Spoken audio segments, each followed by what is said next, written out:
Hello and welcome. I really do look like this, just in case you're kind of thinking Johnny Vegas has lost a little bit of weight. I said I was going to make a video and oh my god I have. A little bit of a warning really, I don't really want to spend any time talking about the general election. We're just going to have a little bit of a walk, talk about some principles and see if we can make some sense of it. So should we have a walk? Watch your back mate, you're going to hit a tree.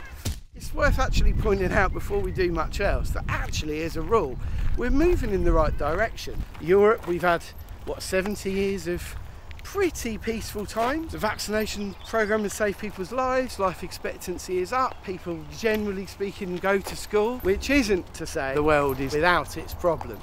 I mean, we've got a petulant man baby in the White House, nurses turning up to food banks. There are problems, there's always going to be problems. The deal is now, how do we start the conversation instead of just screaming at each other on Facebook like twats?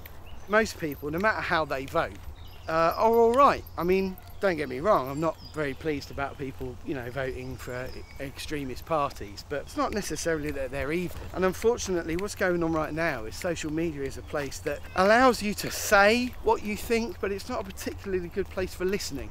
So now we've established that people are all right, I guess we're just going to need to think about the bigger issues which are going to keep cropping up. The first one is technology. Now, I like technology, it's good.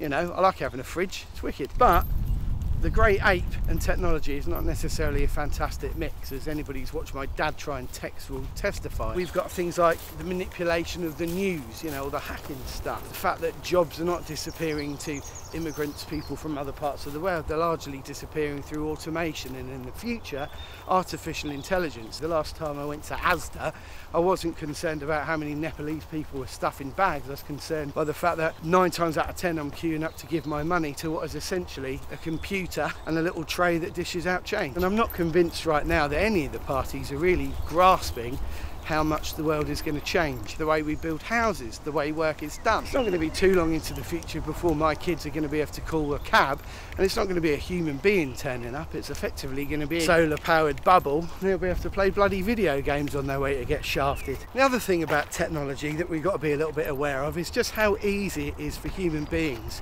to misuse technology.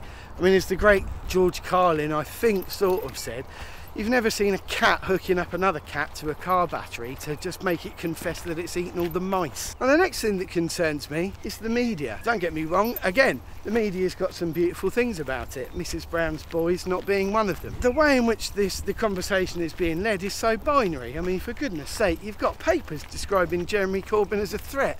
A threat to what?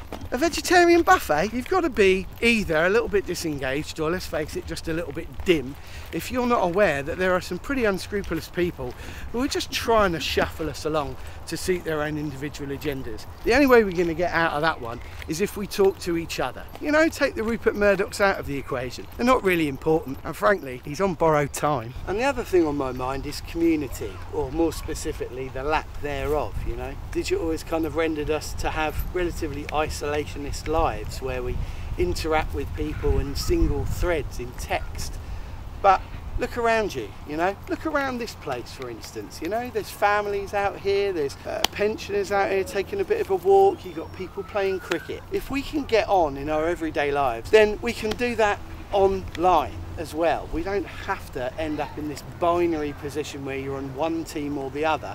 We can just have a bloody good chat. So the plan is, over the next month, I'm just going to give up a little bit of my time with some good friends, people like Chris on camera here, and we're just going to chat to some other good people from a broad spectrum of political opinion, just to sit down, have a cup of tea and a biscuit and talk about the issues and do a little bit of listening. Hopefully we're going to have a little bit of a laugh, we'll have a little bit of a cuddle at the end of it all. I'll probably go for the reach around, try and figure out how to navigate across this crazy world and not get squished by unscrupulous b****s. So my hope is that you might join us, you know, watch a couple of the videos, leave a few comments, sensible questions only please, and seriously, no shouting at each other. Hope to see you there.